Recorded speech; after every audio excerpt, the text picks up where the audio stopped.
The amber light of dawn crept through the dusty windows of the Lucky Strike Saloon, casting long shadows across the whiskey-stained floorboards. Jack Rourke stood behind the bar, methodically cleaning glasses with a rag that had seen better days, his weathered hands moving with the practiced ease of a man who'd been pouring drinks for the better part of 20 years. The silence of the early morning was a welcome respite from the chaos that would inevitably follow once the sun climbed higher over the red dirt streets of Copper Ridge. At 47, Jack had the kind of face that spoke of hard living and harder choices. His steel-gray eyes had witnessed more than their share of violence, and the scar that ran from his left temple to his jaw served as a permanent reminder of a knife fight in Abilene that had nearly cost him his life. But for all his rough edges, there was something in his manner that suggested a man who'd found a measure of peace in the rhythm of saloon life.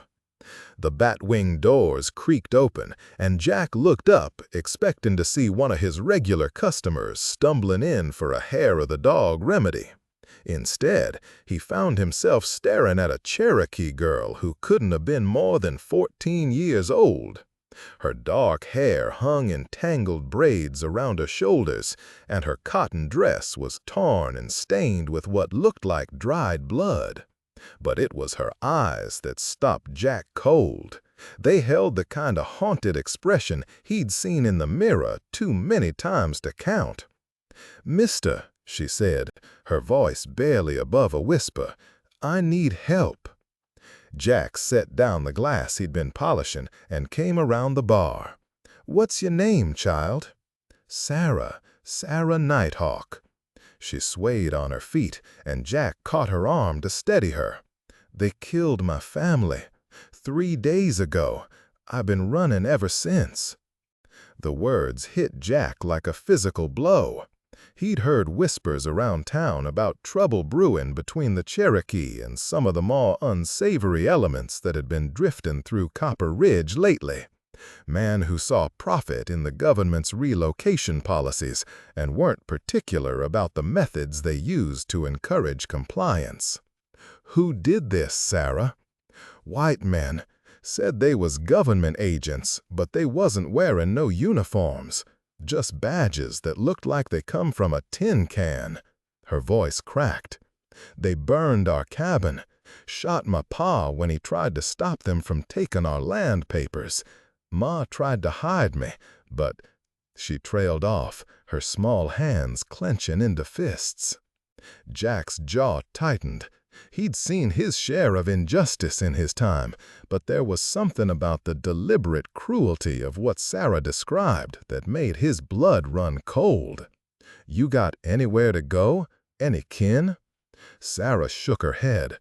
"All dead or scattered to the wind. I heard tell there was a man in this town who might help. Said his name was Rock."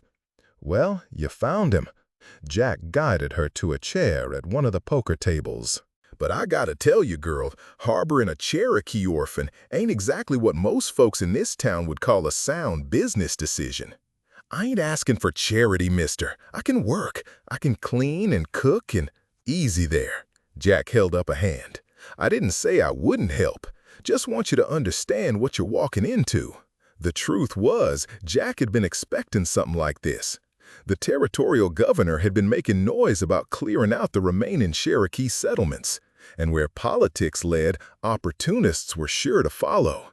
Men like Caleb Morrison, who'd been sniffing around Copper Ridge for the past month, asking questions about land titles and making offers that sounded more like threats. "You hungry?" Jack asked. Sarah nodded, and Jack disappeared into the kitchen behind the bar.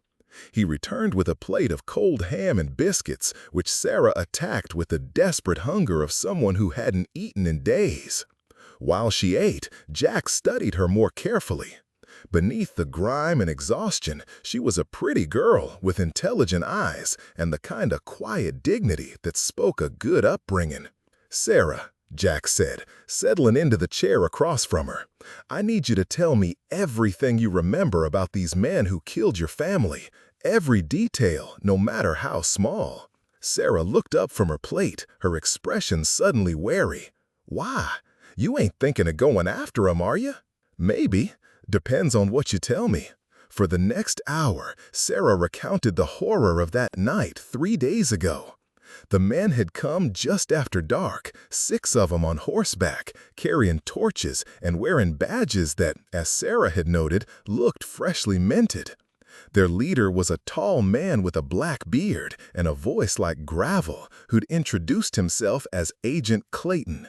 They demanded her father turn over the deed to their land, claiming it was needed for processing by the territorial government. When her father had refused, explaining that the land had been in their family for generations and was protected by treaty, Agent Clayton had simply nodded to one of his men.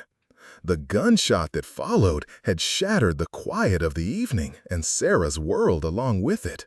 They took the deed anyway, Sarah finished, her voice barely audible. Burned everything else, said they was doing the Lord's work, cleaning out the heathen. Jack felt a familiar rage building in his chest, the kind that had gotten him into more trouble than he cared to remember. But this was different. This wasn't some drunken brawl or a dispute over cards. This was about right and wrong, and Jack had spent too many years running from his conscience to ignore it now. Sarah, I want you to listen to me carefully. There are men in this town who would sell you back to those killers for the price of a bottle of whiskey. But there are also men who would die before they'd let harm come to a child. I aim to be one of the latter. Sarah's eyes filled with tears. Why? You don't even know me. Jack was quiet for a long moment, his thoughts drifting to another time, another place, and another child who'd needed help that he'd been too afraid to give. Let's just say I owe a debt that's been collecting interest for too long. The sound of horses outside interrupted their conversation. Jack moved to the window and peered through the dusty glass. 6 men on horseback had drawn up in front of the saloon, their faces hard and their hands resting on their gun belts. At their head was a tall man with a black beard who matched Sarah's description perfectly. "Agent Clayton, I presume," Jack muttered. "They found me," Sarah whispered, her face going pale. "Maybe, or maybe they're just thirsty." Jack turned back to Sarah, his expression grim. "Either way, we're about to find out what kind of men they really are." The bat-wing doors swung open with more force than necessary, and the 6 men filed into the saloon. Agent Clayton took the lead, his cold eyes scanning the room before settling on Jack. He was a big man, probably 6.5 feet tall, with the kind of build that suggested he was no stranger to physical violence. His black beard was neatly trimmed, and his clothes were clean and well-maintained. But there was something in his manner that reminded Jack of a snake sizing up its prey. "Morning," Clayton said, his voice carrying the authority of a man accustomed to being obeyed. "I'm Agent Clayton with the Territorial Land Commission. We're looking for a Cherokee girl who fled the scene of a lawful government action 3 days ago." "Cherokee girl?" Jack kept his voice neutral, though every instinct told him to reach for the shotgun he kept under the bar. "Can't say I've seen any Cherokee around here lately." Clayton's eyes narrowed. "That's interesting, because we have it on good authority that she was seen heading toward this town. Young girl, about 14, probably scared and hungry. Well, you know how rumors are in a place like this. People see what they want to see." Jack leaned against the bar, trying to project an air of casual indifference. "You boys look like you could use a drink. It's been a long, hot ride, I'd wager." "We're not here for whiskey," Clayton said, his patience clearly wearing thin. "We're here on official business. The girl is wanted for questioning in connection with the destruction of government property." Jack almost laughed at the audacity of the lie. Government property? What kind of government property would a 14-year-old Cherokee girl be destroying? "The kind that's none of your concern, saloon keeper." Clayton took a step closer to the bar. "Now, I'm going to ask you one more time. Have you seen this girl?" The moment stretched out like a taut wire, and Jack could feel the weight of decision pressing down on him.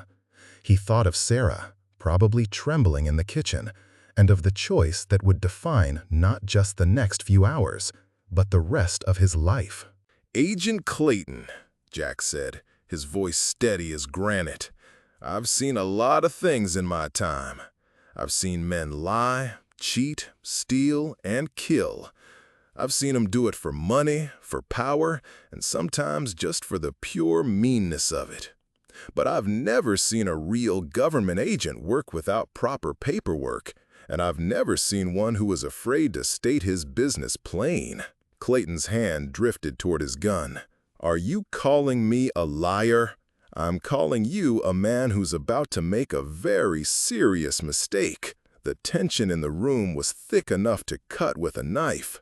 Jack could see the other 5 men shifting nervously, their hands moving closer to their weapons. This was the moment when words would either save the day or blood would flow. "You see," Jack continued, his voice taking on the tone of a man who'd made his peace with whatever came next, "this is my saloon. These are my customers. And any Cherokee girl who walks through that door becomes my responsibility. That's not government business, Agent Clayton. That's personal business." Clayton's face darkened. "You're making a mistake, Rourke. A big mistake. Wouldn't be the first time." Jack's hand moved a fraction closer to the shotgun. "But I've learned that a man who won't stand up for what's right doesn't deserve to call himself a man at all." For a heartbeat, the saloon was silent except for the tick of the old clock on the wall. Then Clayton smiled, and it was the coldest thing Jack had ever seen. "Have it your way, saloon keeper. But this ain't over, not by a long shot." The 6 men turned and filed out of the saloon, leaving Jack alone with the weight of what he'd just done. He'd thrown down the gauntlet, and there would be no taking it back now. The afternoon sun beat down mercilessly on the dusty streets of Copper Ridge as Jack stood at the window of the Lucky Strike, watching the comings and goings of the town with the practiced eye of a man who'd learned that survival often depended on which way the wind was blowing. 3 hours had passed since Agent Clayton and his men had left the saloon, and Jack had spent every minute of that time preparing for what he knew was coming.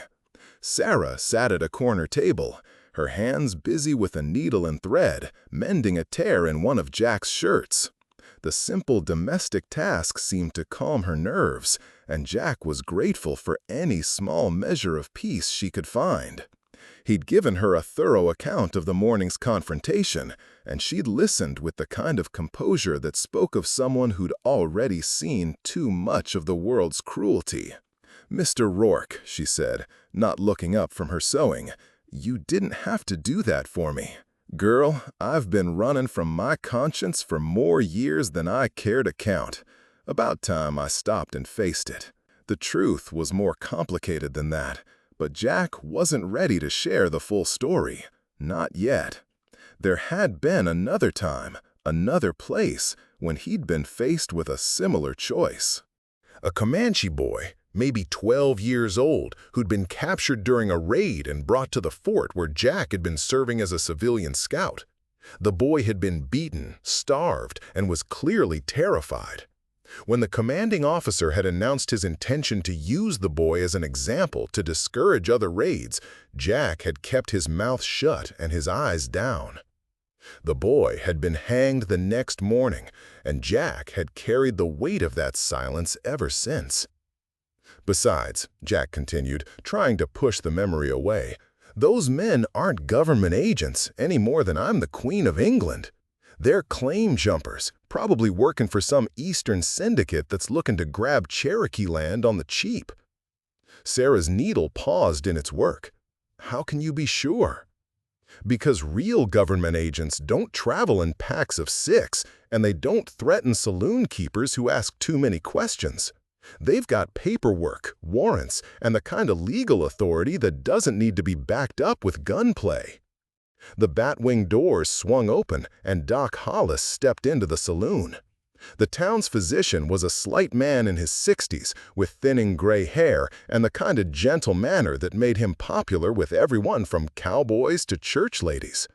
But Jack had seen him work on gunshot wounds and knew there was steel beneath that mild exterior. "Jack," Doc said, his voice carrying a note of concern, "we need to talk." Jack glanced at Sarah, who was already gathering up her sewing. "I'll be in the kitchen," she said, and disappeared through the door behind the bar. "What's on your mind, Doc?"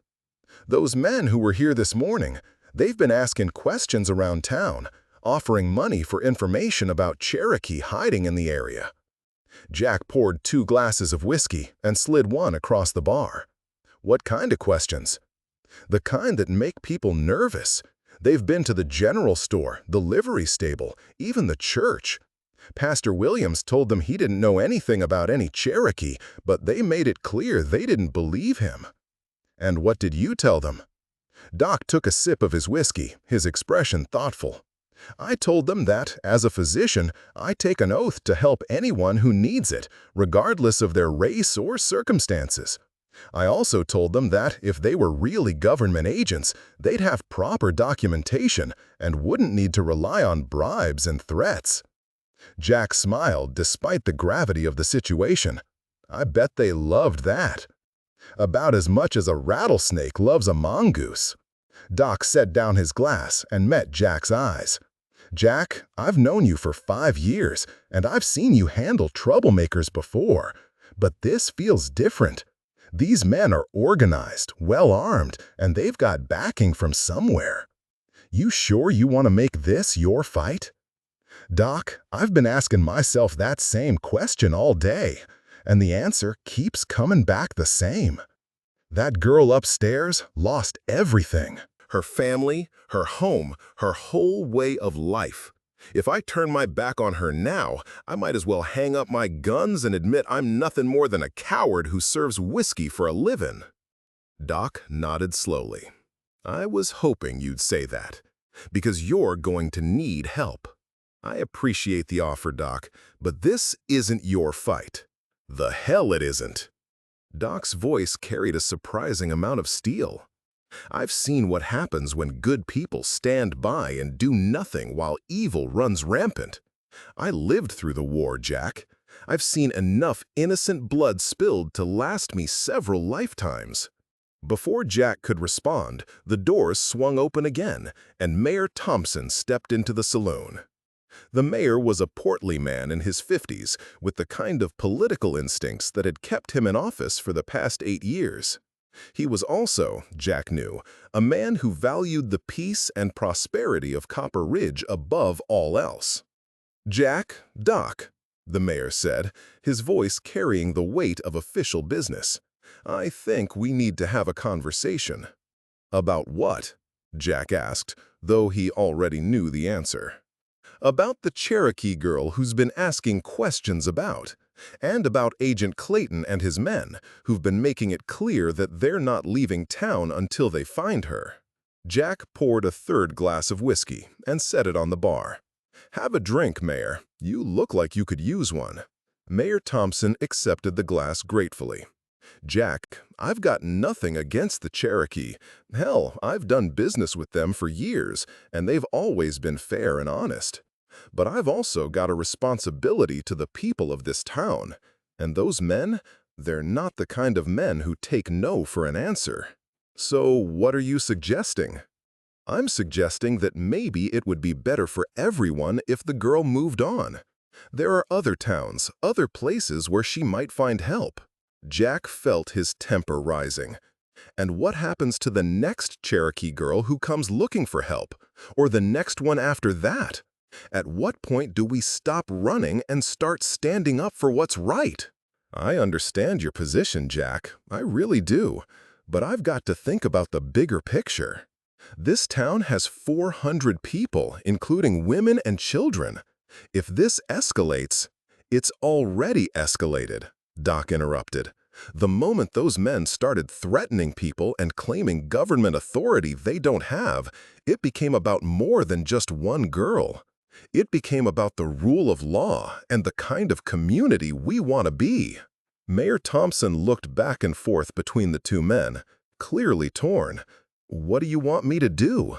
Those men have guns, and they've made it clear they're not afraid to use them. I want you to send a telegram to the territorial governor, Jack said. Ask him to verify the credentials of Agent Clayton and his men. If they're legitimate, we'll cooperate. If they're not, then we'll deal with that when it comes. The mayor finished his whiskey and set the glass down with a sigh. Well, send the telegram. But Jack, if those men decide to take matters into their own hands, I can't guarantee the town will back you up. I'm not asking for guarantees, Mayor. I'm asking for what's right. After the mayor left, Jack and Doc sat in contemplative silence for several minutes. Finally, Doc spoke up. You know, Jack, there's something I haven't told you about those men. What's that? I saw them talking to Jake Morrison this morning. Had a long conversation outside the bank. Jack's blood ran cold. Jake Morrison was Caleb Morrison's brother, and if there was one thing the Morrison family was known for, it was their willingness to profit from other people's misery. What kind of conversation? The kind that involves money changing hands and handshakes that seal deals. Son of a bitch. Jack stood up and began pacing behind the bar. It's not about the girl at all. It's about the land. The Cherokee land that's been sitting there, legally protected but practically defenseless. That's what I was thinking. If they can make the Cherokee disappear, either through relocation or worse, the land becomes available for purchase at government auction. And if someone happens to know when and where that auction is taking place, they make a fortune. Jack stopped pacing and looked at Doc. How many Cherokee families are left in the area? Maybe a dozen. Most of them have been keeping to themselves, hoping to avoid trouble. And now they're being picked off one by one. Their deeds stolen, and their families scattered or killed. Sarah appeared in the doorway, her face pale but determined. Mr. Rourke, I've been listening, and I think you're right. But there's something else you need to know. What's that, child? My father wasn't just a farmer. He was a leader in our community. He kept the land records for all the Cherokee families in the area. When those men took our deed, they took all of them. Jack felt the pieces of the puzzle clicking into place. So they've got legal claim to all the Cherokee land in the area. Not legal claim, Sarah corrected, but they've got the papers that prove legal ownership. Without those deeds, the other families can't prove their land is theirs. And with the families dead or scattered, there's no one left to contest the sales. Sarah nodded. That's why they want me dead. I'm the only one who knows what really happened, and I'm the only one who can identify them. Jack looked at Doc, who was staring at Sarah with a mixture of admiration and concern. Doc, I think we're going to need more than just the two of us. I was thinking the same thing. But who? Most of the men in this town are either too scared or too greedy to get involved. What about the Cherokee families that are left? If they knew what was happening, they'd want to fight, Sarah said.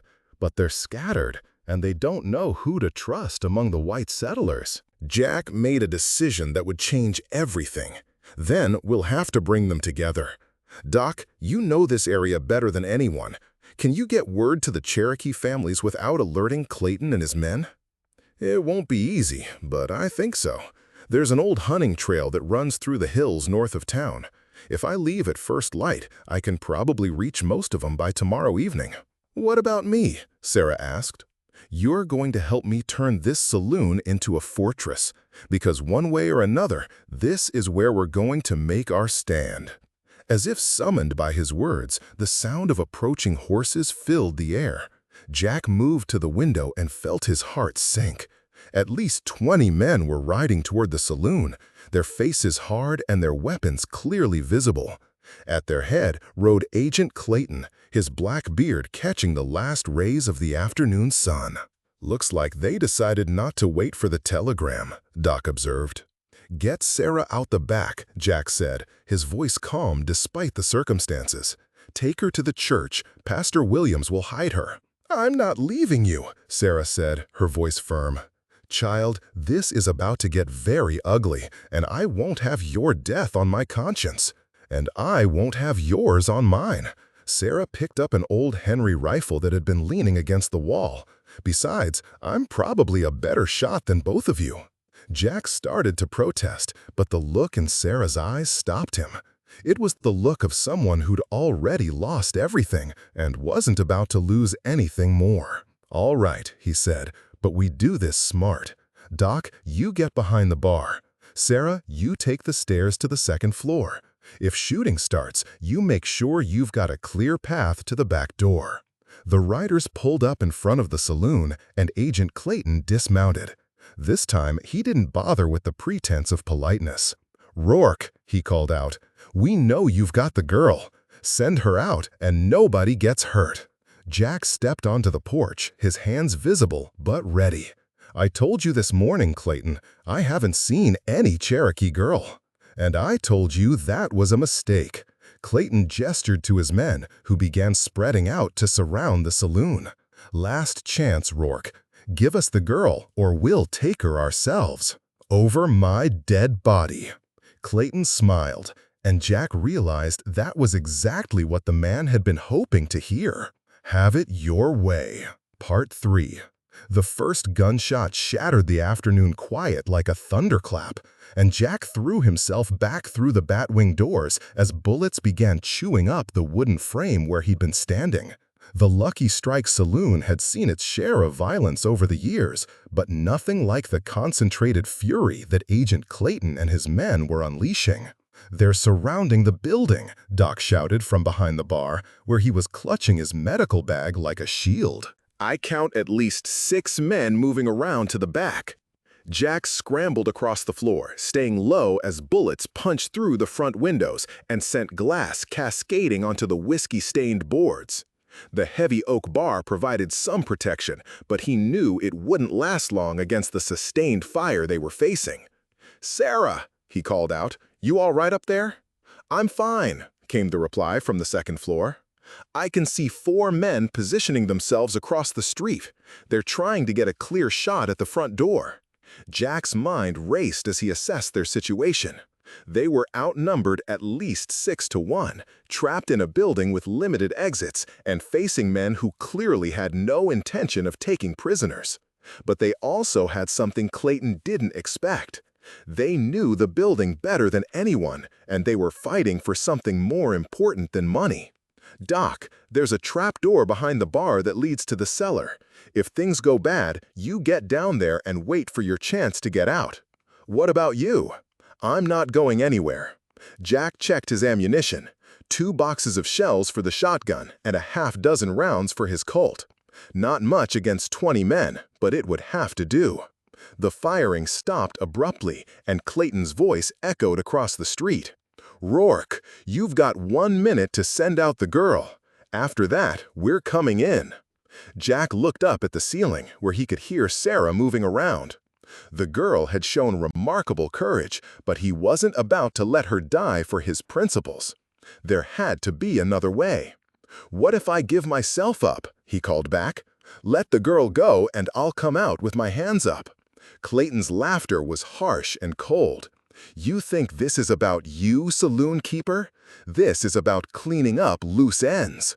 The girl dies, and anyone who helped her dies with her." The words hit Jack like a physical blow. There would be no negotiation, no compromise. Clayton and his men were here to commit murder, and they weren't leaving until their work was done. "So be it," Jack muttered, and raised his shotgun. The second assault came from 3 directions at once. Men with rifles took positions at the windows, while others rushed the front and back doors. Jack's first shot took down the man leading the charge through the front entrance, the heavy buckshot load spinning him around like a child's top. But two more men were right behind him, and Jack was forced to dive for cover as return fire filled the air where he'd been standing. From upstairs came the sharp crack of Sarah's rifle, followed by a man's scream of pain. The girl was as good as her word. She could shoot, and she was making every bullet count. "Got one," she called down, "but there's more coming up the outside stairs." Jack reloaded the shotgun with practiced speed, his hands moving automatically while his mind focused on the sounds around him. Heavy footsteps on the stairs, breaking glass from the kitchen, and the metallic click of gun hammers being cocked. They were being overwhelmed, and it was only a matter of time before superior numbers told.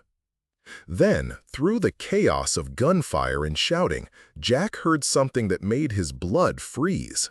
The sound of horses approaching fast from the north. More of Clayton's men, probably brought in to finish the job. "They're bringing in reinforcements," Doc shouted, his voice tight with fear.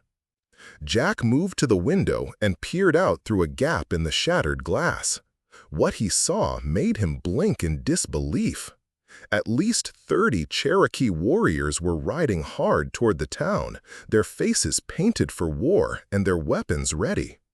At their head rode a man Jack recognized, Joseph Nighthawk, a respected war chief and, unless Jack was much mistaken, Sarah's grandfather.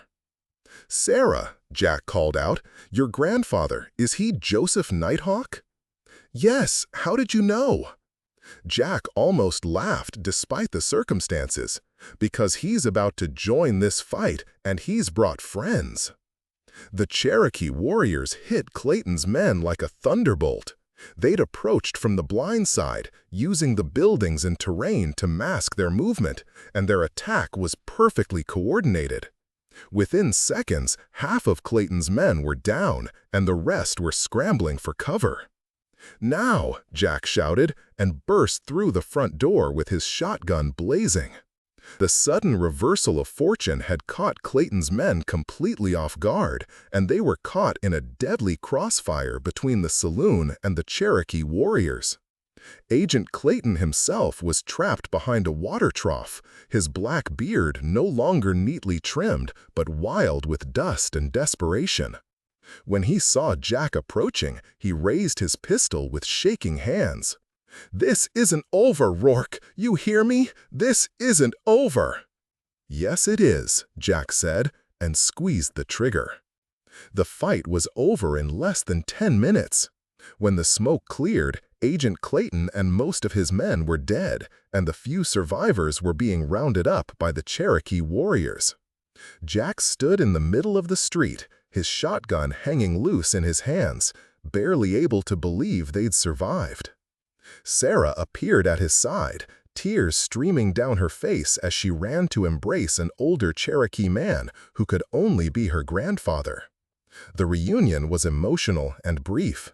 There would be time for proper grieving later.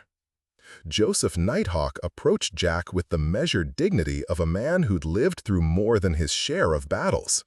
He was probably in his 60s, with iron-gray hair and the kind of weathered face that spoke of a life spent outdoors. But his eyes were sharp and intelligent, and when he spoke, his English was perfect. "You are the man who protected my granddaughter." "I did what any decent man would do," Jack replied. "No," Joseph said, shaking his head. "Many men would have turned her away. Many men would have saved themselves and let her die. You chose differently." Jack looked around at the bodies scattered in the street, at the Cherokee warriors who'd risked their lives to save a white saloon keeper they'd never met, at Sarah, who was finally safe. "How did you know to come?" "We have been watching. We knew what these men were doing, but we also knew that if we acted alone, we would be blamed for starting a war. We needed proof that they were not real government agents." "And you got that proof?" Joseph smiled grimly. "When you stood against them, you forced them to show their true nature. A real government agent would have retreated and called for help. These men chose to commit murder in broad daylight." Duck emerged from the saloon, his medical bag in hand and a look of amazement on his face. "I don't suppose anyone needs patching up." "A few of my men have minor wounds," Joseph said, "but nothing that won't heal." Mayor Thompson appeared, along with half the town, all of them staring at the scene with wide eyes. The mayor looked around at the bodies, at the Cherokee warriors, and at Jack standing in the middle of it all. "Jack," he said, his voice barely above a whisper, "what the hell happened here?" "Justice," Jack replied, "pure and simple." Over the next few hours, the full scope of Clayton's operation became clear. A search of the men's belongings revealed forged government documents, stolen land deeds, and correspondence with Easton investors who were planning to buy Cherokee land at government auctions. The Morrison brothers were arrested when their connection to the scheme was discovered, and Mayor Thompson found himself writing a very different kind of telegram to the territorial governor. As the sun set over Copper Ridge, Jack stood on the porch of the Lucky Strike, watching Sarah help her grandfather prepare for the journey back to the Cherokee settlement. The girl had grown up considerably over the past few days, but she was still young enough to need family and the security of belonging somewhere. "You could come with us," Sarah said, approaching him with the shy smile he'd grown fond of. "Grandfather says you would be welcome." Jack considered the offer seriously. The Cherokee community would be a place where he could find peace, where his past wouldn't matter, and his future would be determined by his actions rather than his reputation. But he also knew that his place was here, in this dusty saloon, serving drinks and keeping the peace in his own rough way. "I appreciate the offer, child, I truly do. But this is my home, and these are my people. Flawed as they are, they're the ones I'm meant to look after." Sarah nodded, understanding beyond her years. "Will you be all right? Some of the men in town won't be happy about what happened here." "Let me worry about that. You just focus on healing and growing up to be the woman your parents would have wanted you to be." Joseph Nighthawk joined them on the porch, his presence both commanding and somehow peaceful. "Jack Rook, you have proven yourself to be a man of honor. If you ever need anything from the Cherokee people, you need only ask." "I'll remember that, Chief. And Joseph, thank you for everything." The Cherokee war party mounted up and rode out of town as quietly as they'd arrived, leaving behind a community that would never be quite the same. Jack watched them go, feeling a sense of completion he hadn't experienced in years. Doc appeared at his side, nursing a glass of whiskey and looking thoughtful. "You know, Jack, I've been thinking about what happened here today." "What's that?" "I think we just witnessed the birth of a legend. Years from now, people will tell stories about the day the Cherokee warriors surrounded the Lucky Strike Saloon to protect a white man who'd stood up for an orphan girl." Jack smiled and took a long pull from his own glass. "Well, Doc, I suppose there are worse legacies to leave behind." As the stars came out over Copper Ridge, Jack Rook stood behind the bar of the Lucky Strike Saloon, polishing glasses and thinking about the choices that define a man's life. He'd spent years running from his conscience, but today he'd finally turned and faced it. The result had been violence and death, but also justice and redemption. Outside, the town was slowly returning to normal, though Jack knew that normal would never be quite the same. The Cherokee would be left in peace, at least for now, and men like Agent Clayton would think twice before preying on the innocent. It wasn't a perfect world, but it was a better one than it had been that morning. And sometimes, Jack reflected as he watched the amber liquid swirl in his glass, sometimes that was enough.